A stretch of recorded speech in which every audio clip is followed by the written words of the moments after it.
চমৎকার করে কথার জবাব দিয়ে প্রশ্ন করে গেলেন। ভালোই সময় কাটছিল আমার। আপনাদের সাথে সাথে আমিও মন ভরে শুনছিলাম। আমার কাছে প্রশ্ন করলেন যে এই যে শরীয়ত, এই শরীয়ত প্রকাশ হয় যখন আমার আল্লাহর নিকট পবিত্র কোরআন বাণী আসলেন এবং যখন 40 বছর 8 মাস 6 দিন দয়াল নবীর বয়স, তারও 13 বছর আগে পর্বত গাহেরায়, সেখানে আমার দয়াল নবী মারফতের কি সাধন করেছেন, কি ধ্যানটা তিনি করেছেন।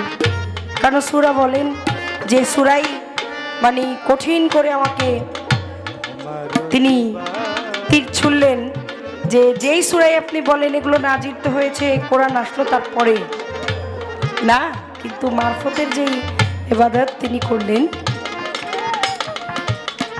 আমার দয়াল নবী ওই 13 বছর পর্বত গাহেরায় যে মারফতের কর্মটি করেছেন তা করেছেন হচ্ছে ধ্যান সাধনা, আর করেছে হচ্ছে কালবে জিকির, কালবে জিকিরে। এবং এই ধ্যান সাধনায় দূরের বস্তুও সামনে মিলে, যদি মুর্শিদ দূরেও থাকে, ভক্ত যদি সেই ছবিকে ধ্যান করে আপনার বাম কাঁধের আড়াই আঙ্গুলি নিচে একটি জায়গা আছে, তার নাম হচ্ছে কাল্ব, যাকে বলা হয় উল্টা মাংসপিণ্ড। এই উল্টা মাংসপিণ্ড আপনার এটাকে সহজ করার রাস্তা হচ্ছে জিকিরের মাধ্যমে, জিকির আজকার করে সেই ধ্যানে মগ্ন থেকে এই উল্টা মাংসপিণ্ডকে সহজ সরল সোজা করে নিতে হয়। এবং সেইখান থেকে একটি গান আগে আমি রাখি। স্বরূপে রূপের খেলা খেলবি যদি মন আমার, খেলবি যদি মন আমার, ধ্যান করিলে জ্ঞান বাড়িবে, ধ্যান করিলে জ্ঞান বাড়িবে, ঘুজবে দেহের অন্ধকার। স্বরূপে রূপের খেলা, স্বরূপে রূপের খেলা খেলবি যদি মন আমার, খেলবি যদি মন আমার, ধ্যান করিলে জ্ঞান বাড়িবে, ধ্যান করিলে জ্ঞান বাড়িবে, ঘুজবে দেহের অন্ধকার। স্বরূপে রূপের খেলা,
বাড়িবে ঘুচবে দেহের অন্ধকার স্বরূপের রূপের খেলা খেলবি যদি মন আমার, খেলবি যদি মন আমার, ধ্যান করিলে জ্ঞান বাড়িবে, ধ্যান করিলে জ্ঞান বাড়িবে, বুঝবে দেহের অন্ধকার। স্বরূপের রূপের খেলা, হায় রে স্বরূপের রূপের খেলা। তুমি হাতে নিয়া নূরের দর্পণ মান অহংকার করো চেতন, হাতে নিয়া নূরের দর্পণ, হাতে নিয়া নূরের দর্পণ মান অহংকার করো চেতন, হাতে নিয়ে নূরের দর্পণ মান অহংকার করো চেতন। হাতে নিয়া নূরের দর্পণ মান অহংকার করো ও শালী বাবা। মানুষকে করো চেতন, ওর মানুষকে করো চেতন, মানুষকে করো চেতন, স্বরূপে হবে আকার, স্বরূপে রূপের খেলা খেলবি যদি মন আমার, খেলবি যদি মন আমার, ধ্যান করিলে জ্ঞান বাড়িবে, ধ্যান করিলে জ্ঞান বাড়িবে, বুঝবে দেহের অন্ধকার, স্বরূপে রূপের খেলা, স্বরূপে রূপের খেলা। ওরে খেলবি যদি মন আমার, খেলবি যদি মন আমার, ধ্যান করিলে জ্ঞান বাড়িবে, ধ্যান করিলে জ্ঞান বাড়িবে, বুঝবে দেহের অন্ধকার। স্বরূপে রূপের খেলা, হায় রে স্বরূপে রূপের খেলা। মারফতনি ঘুমের দেশে ও গুরুর ভাব নিয়া যে বৈশে আছে, আর বুকের ঘুমের দেশে ভাবনা যে বৈশে আছে। মারফতনি ঘুমের দেশে,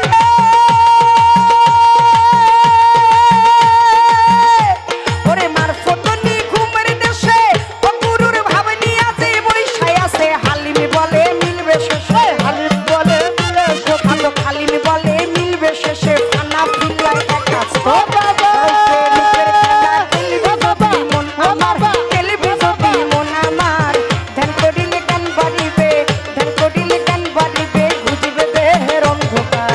স্বরূপে রূপের খেলা খেলবি যদি মন আমার, খেলবি যদি মন আমার, ধ্যান করিলে জ্ঞান বাড়িবে, ধ্যান করিলে জ্ঞান বাড়িবে, বুঝবে দেহের অন্ধকার। স্বরূপে রূপের খেলা, হায় রে স্বরূপে রূপের খেলা। जब हंसी रबी जल्लल्लाह, माफी कल्फी गैरुल्लाह, ओए हंसी रबी जल्लल्लाह, माफी कल्फी गैरुल्लाह, ওরে नूर मोहम्मद सल्लल्लाह, नूर मोहम्मद सल्लल्लाह, ला इलाहा इल्लल्लाह, मोहम्मद रसूलुल्लाह। স্বরূপে রূপের খেলা খেলবি যদি মন আমার, খেলবি যদি মন আমার, ধ্যান করিলে জ্ঞান বাড়িবে, ধ্যান করিলে জ্ঞান বাড়িবে, বুঝবে দেহের অন্ধকার। স্বরূপে রূপের খেলা, হায় রে স্বরূপে রূপের খেলা। মারফতনি ঘুমের দেশে ও গুরুর ভাব নিয়া যে বৈশায় আছে, মারফতনি ঘুমের দেশে ভাবনি আছে বৈশে আছে। মারফতনি ঘুমের দেশে,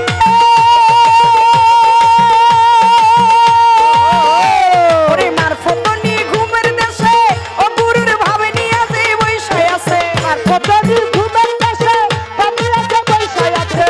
মারফতনি ঘুমের দেশে ও গুরুর ভাব নিয়া যে বৈশায় আছে, হালিমি বলে মিলবে শেষে, হালিম বলে মিলবে শেষে, হালিম বলে মিলবে শেষে, ফানা ফিল্লা একাস্তর, স্বরূপে রূপের খেলা খেলবি যদি মন আমার, খেলবি যদি মন আমার, ধ্যান করিলে জ্ঞান বাড়িবে, ধ্যান করিলে জ্ঞান বাড়িবে, খুঁজবে দেহের অন্ধকার, স্বরূপে রূপের খেলা খেলবি যদি মন আমার, খেলবি যদি মন আমার, ধ্যান করিলে জ্ঞান বাড়িবে, ধ্যান করিলে জ্ঞান বাড়িবে, বুঝবে দেহের অন্ধকার। স্বরূপে রূপের খেলা, হায় রে স্বরূপে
আঁকা স্বরূপে রূপের খেলা খেলবি যদি মন আমার খেলবি যদি মন আমার ধ্যান করিলে জ্ঞান বাড়িবে ধ্যান করিলে জ্ঞান বাড়িবে বুঝবে দেহের অন্ধকার স্বরূপে রূপের খেলা খেলবি যদি মন আমার খেলবি যদি মন আমার ধ্যান করিলে জ্ঞান বাড়িবে ধ্যান করিলে জ্ঞান বাড়িবে বুঝবে দেহের অন্ধকার স্বরূপে রূপের খেলা হায় রে স্বরূপে রূপের খেলা খেলবি যদি মন আমার খেলবি যদি মন আমার ধ্যান করিলে জ্ঞান বাড়িবে ধ্যান করিলে জ্ঞান বাড়িবে বুঝবে দেহের অন্ধকার স্বরূপে রূপের খেলা খেলবি যদি মন আমার খেলবি যদি মন আমার ধ্যান করিলে জ্ঞান বাড়িবে ধ্যান করিলে জ্ঞান বাড়িবে বুঝবে দেহের অন্ধকার স্বরূপে রূপের খেলা স্বরূপে রূপের খেলা খেলবি যদি মন আমার খেলবি যদি মন আমার ধ্যান করিলে জ্ঞান বাড়িবে ধ্যান করিলে জ্ঞান বাড়িবে বুঝবে দেহের অন্ধকার স্বরূপে রূপের খেলা স্বরূপে রূপের খেলা।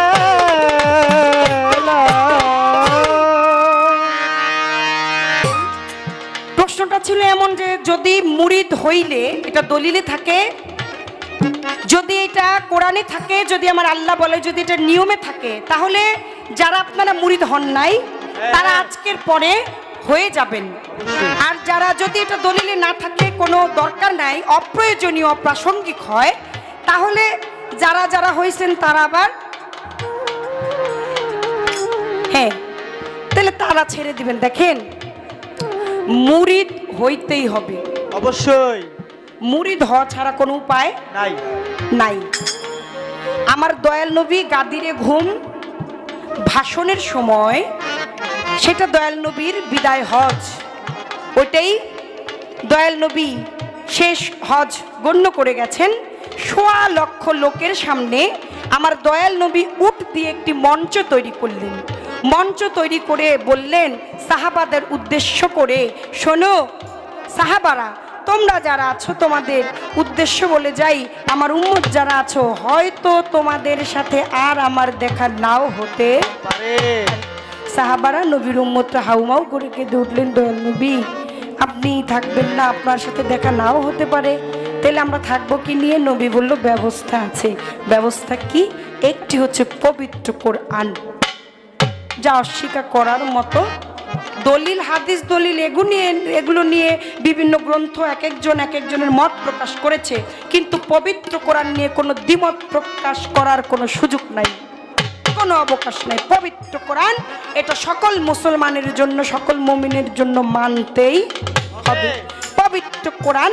আর দ্বিতীয়ত যে কথাটি আমার দয়াল নবী বললেন তা হচ্ছে আহলে বায়াত, আহলে বায়াত। সাহাবারা প্রশ্ন করলেন যে নবী কথাটা একটু নতুন নতুন লাগে, বুঝলাম না। আমার নবী বললেন যে আহল শব্দের অর্থ হচ্ছে আমার, আহল শব্দের অর্থ হচ্ছে আমার বংশধর, আর বায়াত, এই বায়াত শব্দের অর্থ হচ্ছে মুরিদ হওয়া বা বিক্রি হওয়া। এবার সাহাবারা জিজ্ঞেস করলেন তাহলে আপনার বংশ পাই কই? এটা একটু দেখায় দেওয়ার দরকার। নবী ওই উটের মধ্যে একটা সাদা কাপড় নিয়ে ঢেকে নিলেন ৫ জনাকে। সর্বপ্রথম বললেন যে এই যে দেখো, আমা হইতেই হযরত আলী হইতেই আমি, আমা হইতে ইমাম ফাতেমা, আমা ফাতেমা হইতে আমি, আমা হইতে ইমাম হাসান হইতে আমি, আমা হইতে ইমাম হোসাইন হইতে আমি। আমি যদি কোনো এলেমের শহর হয়ে থাকি, তার সুরক্ষিত দ্বার এবং সুরক্ষিত নগরী হচ্ছে হযরত আলী করিমুল্লাহ ওয়াজহ। তাই বলেছে নবী তোর শাখা আলী, হাসান বসরি তার পহেলা কলি, 14 সিঁড়ি পর ফুটিল খাজা ওসমান হারুনি। এই যে পদ, আপনার এই হাত খাজা ওসমান হারুনির, আপনার গুরুর দায়িত্ব হচ্ছে তার গুরুর হাতে নিয়ে দেওয়া, এবং তার গুরু নিয়ে দিবে তার গুরুর হাতে। এইভাবে ক্রমান্বয়ে যেতে হাসান বস্তির হাতে যখন এই হাত চলে যাবে, তখন ওই হাত আর আমার খাজা মঈনুদ্দিনের হাতে যাওয়ার বাকি থাকে না। আর আমার খাজা মঈনুদ্দিনের কাছে গেলে যখন ক্রমান্বয়ে হাত হযরত আলীর কাছে চলে যাবে, আলীর কাছে গেলে এই হাত আমার রাসূলের কাছে যাওয়ার বাকি থাকে না। আর আমার রাসূল পর্যন্ত এই হাত চলে গেলে এই হাত আমার আল্লাহর দিদার পর্যন্ত যাওয়ার। শুধু তাই না, পবিত্র কোরআনে সূরা ফাত্তির 10 নম্বর আয়াতে আমার রাসূল বলেছে, আমার আল্লাহ বলেছে রাসূলকে কি বলেছেন? বলেছেন রাসূল আপনি বলে দিই আপনি কথাটা বলে দিন, যারা কিনা আপনার হাতে হাত রেখে বায়াত গ্রহণ করিল, অবশ্যই আমি আল্লাহর হাত ওই হাতের উপরে। হইল লালন সেজির গান আছে না, হ্যাঁ যে হয় মুর্শিদ সেই তো রাসূল, হ্যাঁ ইহাতে নয় কোনো ভুল, আবার খোদাও সে হয়। যে হয় মুর্শিদ সেই তো রাসূল,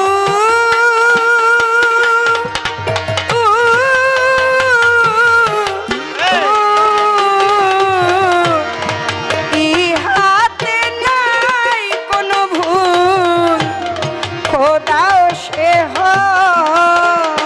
হায় রে মুর্শিদ সেই তো রাসূল, ইহাতে নাই কোনো ভুল, খোদাও সে হয়। যে হয় মুর্শিদ সেই তো রাসূল, ইহাতে নাই কোনো ভুল, খোদাও সে হয়। এমন কথা লালন কয় না আল্লাহর কোরআনে কয়। এমন কথা লালন কয় না আল্লাহর কোরআনে কয়। আল্লাহর কোরআনের কই কয়, ওই যে সূরা ফাতিরের 10 নম্বর আয়াতে কয়, রাসূল বলে দিন, যারা কিনা আপনার হাতে হাত দিয়ে বায়াত গ্রহণ করিল, অবশ্যই আমি আল্লাহর হাত ওই হাতের উপরে রহিল। যার যেইভাবে মন মজাছে তার জন্য সেইটাই সাধন ভজন। ওরে এই পর্যন্ত বলা কওয়া আর তো কথা নাই, বাজাও একটা রামুন্দিরা, এইবার একটা প্রশ্ন করব, আসরে দাঁড়াই বাজাও একটা রামুন্দিরা, দোতারা বাঁশির ঢোল বাজাও একটা রামুন্দিরা, দোতারা বাঁশির ঢোল বাজাও একটা রামুন্দিরা। শাহ আলম ভাই কথা প্রসঙ্গে একটা কথা বললেন, সেটা হচ্ছে যে দেখেন মিথ্যা কথা বলা যাবে না, মিথ্যা কথা বললেন না। আমার একটু আপনার কাছে ছোট করে জানার দরকার, আপনি বলেন শরীয়তের আমলে আপনার এই শরীয়তের কর্মটা সর্বপ্রথমই শুরু হয়েছিল একটা মিথ্যা কথা দিয়া। এবার কোনটা? শরীয়তের দৃষ্টিতে তো নাই মিছা কথা, এটা কওনি যাব না। ওই যে 8টা সরা হালাল হারাম মাকরু মুবাহ, হ্যাঁ, নফল ওয়াজিব সুন্নত, তারপর পঞ্চবেনা কালেমা রোজা নামাজ হজ যাকাত, শরীয়ত একটা সংবিধান, একটা আইন। আপনি কোনো ক্রমেই আইনের বাইরে যেতে পারবেন না। আবার আপনার মুখেও শুনলাম যে মিথ্যা কথা বলা যাবে না, কিন্তু দলিল পড়া তো দেখতে পাই যে আপনার শরীয়তের এই যে কর্ম, শরীয়তের যা সংবিধান আইন, এইটাই কোন একটা নবীর আমলেই থেকেই শুরু হয়েছিল মিথ্যা কথা দিয়া। আমার একটু জানার দরকার, আমি একটু জানতে চাই, আপনি একটু বলেন। মা বোনেরে কত সুন্দর কইরা নামাজের কথা বুঝাই গেলেন। আমরা নামাজ পড়লে সর্বপ্রথম নিয়ত বান্ধি, প্রথমে উজু করি, উজু করার পরে যায় নামাজে দাঁড়াই। ইন্নিয়ত যেহেতু আজি আলিল্লাজি ফাতারাস সামাওয়াতি ওয়াল আরদা হানিফা ওয়া মা আনা মিনাল মুশরিকিন সানাবাদি সুবহানাকা আল্লাহুম্মা ওয়া বিহামদিকা ওয়া তাবারাকাসমুকা ওয়া তাআলা জাদ্দুকা লা ইলাহা গায়রুক। এইবার আপনি নামাজের নিয়ত করবেন, নাওয়াইতু অনুসাল্লি লিল্লাহি তাআলা আরবা রাকাতাই সালাতিল ফরজ ফারদুল্লাহি তাআলা মুতাওয়াজ্জিহান ইলা জিয়াতি কাবাতিশ শরীফাতি। আল্লাহু আকবার।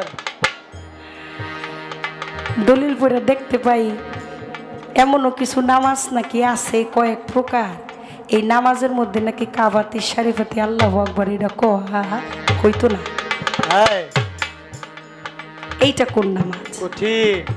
হ্যাঁ, এইটা কোন নামাজ একটু বলেন। সেই নামাজের মধ্যে নাকি কাবাতি শরীফাতি আল্লাহু আকবার এটা কইতো না। এটা আবার শরীয়তের কোন নামাজ? যেভাবেই পড়েন নামাজ, যে ধ্যানেই পড়েন, যেই জায়গায় পড়েন, যেই কয় রাকাতই পড়েন, কারণ আপনার নিয়তটা কিন্তু বাঁধতে হবে। আমার একটু যদি সুন্দর করে বুঝাই দেন, আশা করি আজকের শরীয়ত গাওয়া এবং শরীয়ত শোনা আশেকারের জন্য আত্মার খোরাক হয়ে যাবে। বাজাও